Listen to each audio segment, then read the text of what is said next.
India project కుషాలో S-400 లాగానే ఒక long range surface to air missile LRSAM సిస్టమ్ని develop చేస్తున్న విషయం తెలిసిందే.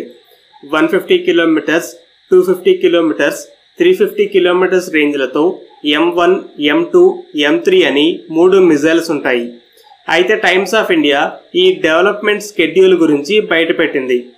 నెక్స్ట్ ఇయర్లో M1 టెస్టులు జరుగుతాయి, 2027లో M2, 2028లో M3 టెస్టులు జరుగుతాయి.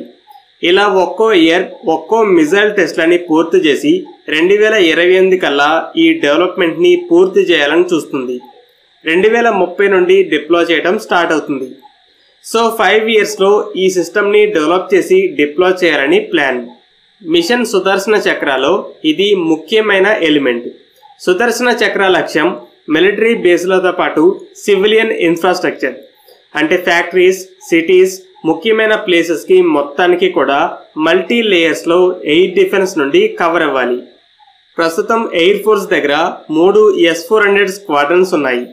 40,000 కోట్ల రూపాయలతో మొత్తం 5 స్క్వాడ్రన్స్ని ఆర్డర్ చేసింది.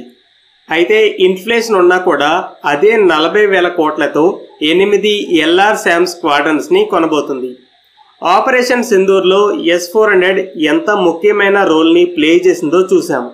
5 జెట్స్ని 100 కిలోమీటర్లకి అవతల షూట్ డౌన్ చేసింది. ఇంకో పెద్ద ఎయిర్ క్రాఫ్ట్ని 300 కిలోమీటర్ల దూరంలోనే డౌన్ చేసింది. పాకిస్తాన్ ఫైర్ చేసిన మిజైల్స్ నుండి ఆకాశ్, MRSAMలతో పాటు S-400 సిస్టమ్ కూడా డిఫెండ్ చేసింది. సాధారణంగా యుద్ధాల్లో ఎయిర్ డిఫెన్స్ అనేది చాలా ముఖ్యమైన రోల్ని ప్లే చేస్తుంది.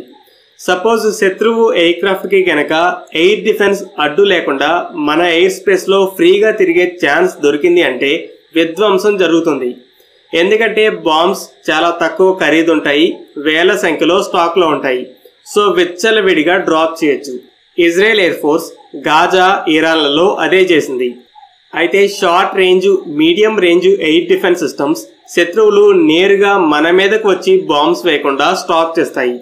సో శత్రువు ఖరీదైన లాంగ్ రేంజ్ మిజైల్స్ని వాడతాడు, ఎక్కువ కాలం యుద్ధాన్ని కంటిన్యూ చేయలేడు. అయితే దీన్ని కౌంటర్ చేయడానికి గ్లైడ్ బాంబ్స్ వచ్చాయి. అంటే అవే బాంబ్స్కి శాటిలైట్ గైడెన్స్తో వింగ్ కిట్ని ఫిట్ చేస్తే ఎయిర్ డిఫెన్స్కి అందకుండా 50-100 కిలోమీటర్ల దూరం నుండి డ్రాప్ చేయొచ్చు, గ్లైడ్ అవుతూ వెళ్ళి దాడి చేస్తాయి. అయితే Indian air force chief Pakistani జెట్స్ని డౌన్ చేయడం గురించి చెప్పినప్పుడు ఇంకో విషయం చెప్పారు. S-400 సిస్టమ్ పాకిస్తానీ జెట్స్ని, గ్లైడ్ బాంబ్స్ని కూడా డ్రాప్ చేసే ఛాన్స్ అవ్వకుండా వాళ్ళ ఎయిర్ స్పేస్లో సేఫ్ జోన్లో ఉండి లాంగ్ రేంజ్ మిజైల్స్ని ఫైర్ చేసేలా ఫోర్స్ చేసింది. వాటిని మన short, medium, long range S-400 సిస్టమ్సే షూట్ డౌన్ చేశాయి. అలాగే ఆ పాకిస్తానీ ఎయిర్ క్రాఫ్ట్ ఆకాశ్, MRSAMల కిల్ రేంజ్లోకి రాకుండా సేఫ్ జోన్లో ఉన్నాయనుకున్నాయి, కానీ S-400కి చిక్కాయన్నారు. పాకిస్తానీ ఎవాక్స్ తమ ఎయిర్ స్పేస్లో 200 కిలోమీటర్ల లోపల ఉన్నా కూడా కూలిపోయింది. అయితే ఈ ఆపరేషన్లో పాకిస్తాన్కి ఎదురుగా ఉంది 2 సిస్టమ్సే, మూడోది చికెన్ నెక్ దగ్గర ఉంది. అయితే జస్ట్ 2 S-400 సిస్టమ్స్ ఎయిర్ ఫోర్స్లో ఉన్న ISCCS నెట్వర్క్ సహాయంతో ఎనిమీ ఎయిర్ క్రాఫ్ట్ని మన ఎయిర్ స్పేస్లోకి లేకుండా బ్లాక్ చేశాయి. సేఫ్ జోన్లో ఉన్నా కూడా మొత్తం 6 ఎయిర్ క్రాఫ్ట్ని డౌన్ చేసింది.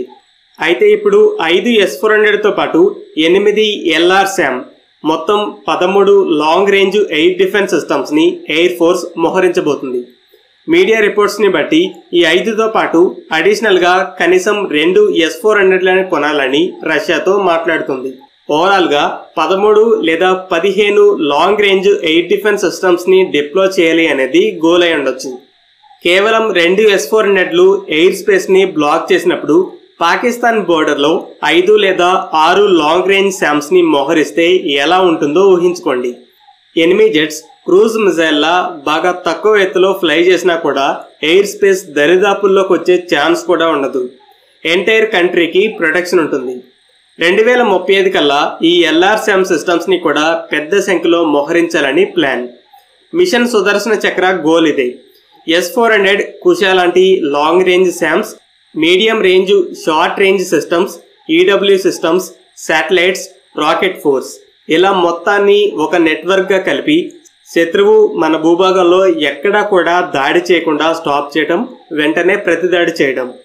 ఈ S-400 సిస్టమ్ ఎలా పనిచేస్తుందో LRSAM కూడా దాదాపు అదే విధంగా పనిచేస్తుంది. S-400లో 40 కిలోమీటర్స్, 120, 250, 400 కిలోమీటర్స్ రేంజ్ మిజైల్స్ ఉంటాయి. ఇవి అన్ని రకాల ఎయిర్క్రాఫ్ట్, డ్రోన్స్, క్రూజ్ మిసైల్స్ని స్టాప్ చేయగలవు.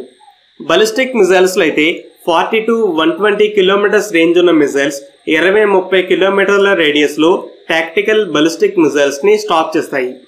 ఇక 250 కిలోమీటర్స్ రేంజ్ ఉన్న మిజైల్ 60 కిలోమీటర్ల రేడియస్లో 27 కిలోమీటర్ల ఎత్తులో షార్ట్ రేంజ్ బలిస్టిక్ మిజైల్స్, అలాగే క్లైమ్ చేస్తున్న దాన్ని బట్టి కొన్ని మీడియం రేంజ్ బలిస్టిక్ మిజైల్స్ని షూట్ డౌన్ చేయగలదు. ఇక 400 కిలోమీటర్ల రేంజ్ మిజైల్కి అయితే బలిస్టిక్ మిజైల్స్కి ఎగెనిస్ట్గా లిమిటెడ్ కేపబిలిటీ ఉంటుంది. ఇది హై వాల్యూ ఎయిర్క్రాఫ్ట్ కోసం 15 కిలోమీటర్ల ఎత్తుకే వెళ్తుంది. కుషాలో కూడా 150, 250, 350 కిలోమీటర్ల రేంజ్ మిజైల్స్ ఉంటాయి. రీసెంట్గా ప్రాజెక్ట్ కుషాకి సంబంధించి ఒక DRDO బ్రోచర్ దొరికింది ఏదో ఎగ్జిబిషన్ నుండి. కానీ ఆ ఇమేజ్పై కాపీరైట్స్ ఉండడం వల్ల ఇంతకు ముందులా చూపించట్లేదు. దాంట్లో ఏముందంటే ఈ ప్రాజెక్ట్ కుషా మిజైల్స్ 30 కిలోమీటర్ల వరకు ఎత్తుకు వెళ్ళగలవు. మిలిటరీ ఎయిర్క్రాఫ్ట్ ఏవైనా సరే మ్యాక్సిమం 15-20 కిలోమీటర్ల ఎత్తులోనే తిరుగుతాయి. దాదాపు అన్ని air defence సిస్టమ్స్కి 20 కిలోమీటర్సే limit.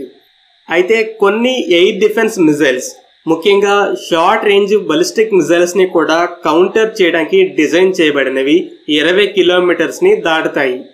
Israeli David స్లింగ్లో stunner మిజైల్కి 300 కిలోమీటర్ల రేంజ్ ఉంది. కానీ అది 15 కిలోమీటర్ల ఎత్తుకే వెళ్ళగలదు. 300 కిలోమీటర్ల లోపు రేంజ్ ఉన్న బలిస్టిక్ మిజైల్స్ని స్టాప్ చేయగలదు. ఇలా ఎయిర్ డిఫెన్స్ సిస్టమ్స్ 20 కిలోమీటర్స్ని దాటడం చాలా అరుదు. మిజైల్ డిఫెన్స్ సిస్టమ్స్ అంటే స్పెషలైజ్డ్ యాంటీ బలిస్టిక్ మిజైల్స్ మాత్రమే 30 కిలోమీటర్లని దాటడం కాదు, స్పేస్లో 100 కిలోమీటర్ల ఎత్తుకు వెళ్తాయి. అయితే ప్రాజెక్ట్ కుషా S-400 లాగానే 30 కిలోమీటర్ల వరకు వెళ్ళగలదు. మ్యాక్ 7 వరకు స్పీడ్ ఉన్న మిజైల్స్ని స్టాప్ చేయగలదు. 1000 కిలోమీటర్స్ లోపు రేంజ్ ఉండే tactical short range ballistic missiles Mach 3 to 7 speeds మధ్య వెళ్తుంటాయి. So project Kusha goal aircraft, cruise మిసైల్స్తో పాటు వెరీ లాంగ్ రేంజ్లో స్ట్రాటజిక్ ఎయిర్క్రాఫ్ట్ని, ఇంకో పక్క సాధారణ యుద్ధాల్లో ఎక్కువగా వాడే టాక్టికల్ షార్ట్ రేంజ్ బలిస్టిక్ మిజైల్స్ని కూడా షూట్ డౌన్ చేయాలి. క్లియర్గా చెప్పాలంటే S-400 ప్రాజెక్ట్ కుషాలు మన ఎయిర్ స్పేస్లో గ్యాప్ లేకుండా టైట్ చేసి ఎనిమీ ఎయిర్క్రాఫ్ట్ని చొరబడకుండా చేస్తాయి. ఒకవేళ సేఫ్ జోన్లో ఉండి లాంగ్ రేంజ్ క్రూజ్ మిసైల్ని ఫైర్ చేసినా కూడా షార్ట్, మీడియం రేంజ్ సిస్టమ్స్ వాటిని షూట్ డౌన్ చేస్తాయి. టాక్టికల్ బలిస్టిక్ మిసైల్స్, రాకెట్స్ని ఫైర్ చేసినా కూడా అవి హ్యాండిల్ చేయగలవు. ఒకవేళ ప్రళయ్, ఇస్కందర్ M కేటగిరీ ఇంకొంచెం ఎక్కువ రేంజ్ ఉన్న బలిస్టిక్ మిజైల్స్ని ఫైర్ చేస్తే మన స్పెషలైజ్డ్ BMDని యాక్టివేట్ చేసే పని లేకుండా S-400 కుషాలే వాటిని హ్యాండిల్ చేస్తాయి. కుషా కేవలం ఎయిర్ ఫోర్స్కే కాదు, వార్షిప్స్లో కూడా ఉండబోతుంది. రష్యా కూడా S-400 మిజైల్స్లో నేవల్ వర్షన్ని డెవలప్ చేస్తుంది. మనం పెద్ద సంఖ్యలో లాంగ్ రేంజ్ శామ్స్ని మోహరించడానికి కుషా ఎయిర్ ఫోర్స్కే కాదు, నేవీకి కూడా బెస్ట్ ఆల్టర్నేటివ్ అవుతుంది. సో ఫైనల్గా ఇలా మిషన్ సుదర్శన చక్రాలో కీ ఎలిమెంట్ అయిన కుషా టెస్ట్లు నెక్స్ట్ 3 yearsలో జరగబోతున్నాయి. 3 మిజైల్స్లో కిల్ వెహికల్స్ సేమ్, అంటే 3 డిఫరెంట్ రేంజెస్తో ఒకటే మిజైల్, కానీ ఎక్కువ రేంజ్ కోసం వెనుక ఉండే బూస్టర్ సైజ్ అనేది మారుతుంది. రిపోర్ట్స్ని బట్టి 150 కిలోమీటర్స్ రేంజ్ మిజైల్కి బూస్టర్ ఉండదు. అయితే అదే మిజైల్ రేంజ్ని 250 కిలోమీటర్లకి పెంచడానికి బూస్టర్ ఉంటుంది. ఇది బాగా హై స్పీడ్కి యాక్సలరేషన్ ఇచ్చి లాంగ్ డిస్టెన్స్కి వెళ్ళేలా పుష్ చేస్తుంది. ఇక 350 కిలోమీటర్ల రేంజ్ మిజైల్కి ఇంకా పెద్ద బూస్టర్ ఉంటుంది. సో సేమ్ కిల్ వెహికల్ కాబట్టి డెవలప్మెంట్ ఫాస్ట్గా ఫినిష్ అవుతుంది. మాస్ ప్రొడక్షన్లో మిజైల్స్ యూనిట్ ప్రైస్ కూడా తగ్గుతుంది.